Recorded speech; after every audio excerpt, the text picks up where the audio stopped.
সম্পর্ক হইছে মধুর সম্পর্ক। আমার প্রিয় ভাই বোনরা বলেন তো, কমেন্টে আমাকে জানাইবেন, ভাই বোনের সম্পর্কের মতন সম্পর্ক আছে পৃথিবীতে? শুধু ভাই বোনের সম্পর্কের মতন আর পৃথিবীতে সম্পর্ক নাই।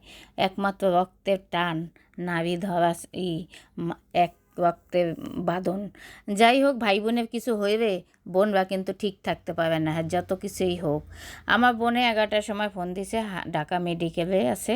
আমি বোনকে কিছুই জিজ্ঞেস করি না। বোন যাইতে বলছিল ঈদের সময়, আমার শরীর ভালো না দেখে এই জন্য যাই না। আর নিজের বাসায় থাকতে কিন্তু ঈদের সময় একটু ভালো লাগে, ঘোরাফেরা, ভিডিও টিডিও বানাই। এই জন্য বোনে নাস্তা খাইতে বইছি, ফোনটা অন্য নাম্বার থেকে আসছে, এই নাম্বারটা আমি চিনি না। ফোনটা ধরছি, ধরার পরেই কইছে ডাক। আমি আর কিছু জিজ্ঞেস করি না, সাথে সাথে ডাল, আগেই ডাল বসাই দিয়া ভাত নাস্তা খাইতেছিলাম।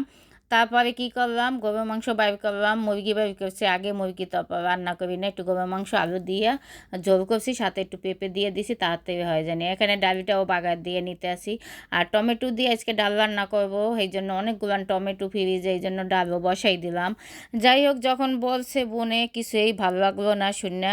মানে নাস্তায় আমি আর খাই না, সাথে খাবি শুধু 1 কাপ চা খাইছি। আইসে আমি যখন একটা ঢাকনা বাইর করতে গেছি, আর একটা কাঁচের ঢাকনা পড়ে একদম ছাতু ছাতু হয়েছে। তখনই মনে হয় আমার মধ্যে একটা কামড় মারছে যে কি হয়েছে, আমার বোনটা কেমন, কি অসুস্থ জানি না। আমার বোনটা কিন্তু অনেক অসুস্থ থাকে সব সময়, আমার বোনটার জন্য সব সময় টেনশন হয়। আমার বোনটা কিন্তু শরীরটা আসলে বেশি ভালো থাকে না। যাই হোক, কষ্ট ভাই বোনের সম্পর্ক তো এইভাবে হয়। আমার বোনটা আমাকে ছোটোবেলা থেকে কিন্তু অনেক পালছে, অনেক ভালোবাসছে।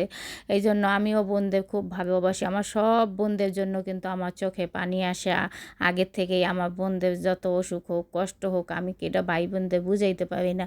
আমি যে ভাই বোনদের যে কত ভালোবাসি, এটা কোনো ভাই বোনেরই বুঝাইতে পারি না যে আমি কত, আল্লাহ আমাকে কত ভালোবাসা দিয়ে থইছে।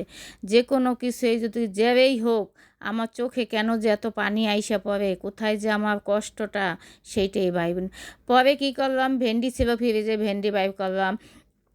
তারপর ভাবলাম যেহেতু হাসপাতালে আছে, আমি করলা কিনে নিয়ে আসি। পরে করলা এনে ভাজি করলাম, সাথে ভেন্ডি ভাজি। তা আমার বোন আবার মাছ ভাজি পছন্দ করে আমার মতন, তো মাছটাও আবার একটু আমি একদম ইসে বারবিকিউর মতন তেলে ভাজি নেই বেশি, অল্প তেল দিয়ে বারবিকিউর মতন মাছটাও ভাইজা নিলাম।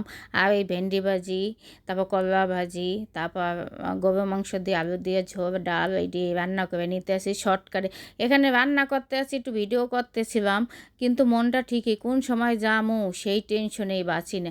যাই হোক, যাইয়ে বোনের অসুস্থতা শূন্য, মানে কী যে পরিমাণে কষ্ট লাগছে। বোনকে বুঝাইলাম, সান্ত্বনা দিলাম যে টেনশন করবে না, ভালোভাবে থাকো, হ্যাঁ অসুস্থ হবে না আমার মতন। আর টেনশন করলেই মানুষ অসুস্থ হয়ে যায়, সেটা বলার পরে তারপরে ভিতরে যে একটা কষ্ট, একটা সেটাও বোনকে বলতে পারলাম না। বোনকে যতটুকু বুঝাইলাম। যাই হোক, বোনকে যে কতটুকু ভালোবাসি, বোন যদি আমার ভিডিওটা দেখে বুঝবে। যাই হোক বোন, তোমাদের সবাইকে আমি অনেক ভালোবাসি। আমার সব ভাই বোনদের প্রতি আমার অনেক ভালোবাসা। আমার যে ভাই বোনরা আমার সাথে রাগ করে কথাও কয় না, তারপর আমার কিন্তু কষ্ট ইয়ে। আর আমাদের ভাই বোনদের একটা এই নিয়ম, যদি কথা নাও বলি, কোনো বিপদে আপদে সবাই কিন্তু করে যায়। আর আমার একটু রাগ বেশি, ছোটোবেলা থেকেই আমার মার প্রতি আমার অনেক রাগ থাকে, আমার বোনদের প্রতি অনেক রাগ থাকে। আমার কথা না শুনবেই আমার অনেক রাগ জিদ থাকে। আর আমি অনেক ভাই বোনদের প্রতি অনেক জিদ খাড়াই, অনেক অভিমান করি, অনেক রাগ দেখাই। আমার ভাইটার প্রতিও অনেক রাগ দেখাই। ভাই যদি কথা না শোনে, আগে তো কথা কইয়েই না, হবে বইকে ঠেকে থুই না সবার প্রতি। কিন্তু ভাই বোন রেখাবি একটা কথাই বলি, তোমাদের এত অভিযোগ আমার উপরে, আমার কিন্তু তোমাদের যে ভালোবাসা, এটা কখনো কমে না। যতই রাগ করি, দিন শেষে ভাই বোনদের জন্য চোখের পানি আমার এই আসে। প্রত্যেকটা ভাই বোনের আপদে বিপদে কিন্তু আমি এই দৌড়িয়ে যাই, সেটা তোমাদের সব সময় বলি। তোমরা ছোট, তোমাদের যে কত ভালোবাসি, সেটা তোমরা আমাদের যে অভিযোগ দাও, সেই অভিযোগ দিও না। আমিও ভালোবাসি, তোমরাও বাসো, তোমরাও একটা কিছু আমার জন্য পাঠাই দাও, আমার জন্য করো। কিন্তু আমি যে শাসনটা তোমাদের কেন করি, সেটা মনে রাখবা, ভালোবাসা থেকে এই শাসনটা আইসা পড়ে।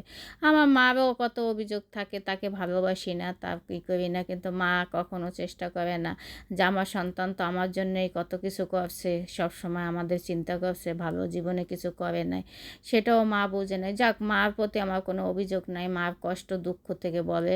আর আমি এই যে খাবারগুলো বাটির মধ্যে ঢাইবা ফালাইলাম, আর এই যে মাছটা বাজে, এটা দিয়ে আবার একটা সবজি দিয়ে মাছ রান্না করবো। এখানে ভাতও বসাই দিয়েছি তাড়াতাড়ি। এখানে কিন্তু 12টা 12:30 বাজে গেছে, তারপরে এই কর্ম এই টেনশনে আসি। আর এই যে মানে হাতে ক্যামেরা খালি মানে এদিক ওদিক জায়গা বোর হয়, মনে করেন টেনশন ছিল আমার বোনটা কী হইব, কী অসুস্থ, এইটার জন্য। যাক সব কিছুর মধ্যে বোনের কাছে গেলাম, একরাত্র ছিলাম, সকালে উঠে আবার 7টা বাজে আসছি, আইসা 1-2 ঘন্টা ঘুমাইছি, তারপর অফিসে আসছি। এরপর ঠিকই আসছি ঠিকই, কিন্তু মানে 2-3 দিন তো আমার খাওয়া দাওয়া বন্ধ হয়ে গেছে, খাইতে পারি না। তারপরে এই যে খিচুড়ি রান্না করে খাইলাম 2-3 দিন পরে ওই খাবারে, আর 2-3 দিন তো মানে ভাত কেমন মজা না তিতা কি সেটাই না।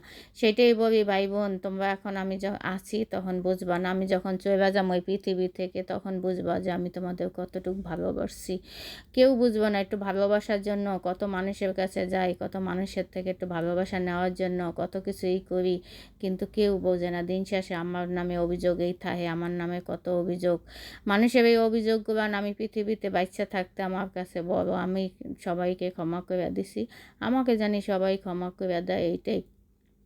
আমি যদি কাউকে ক্ষমা না করি ওই দুনিয়াতে, তো আল্লাহ আমাকে ক্ষমা করবে না, সেই চিন্তা করে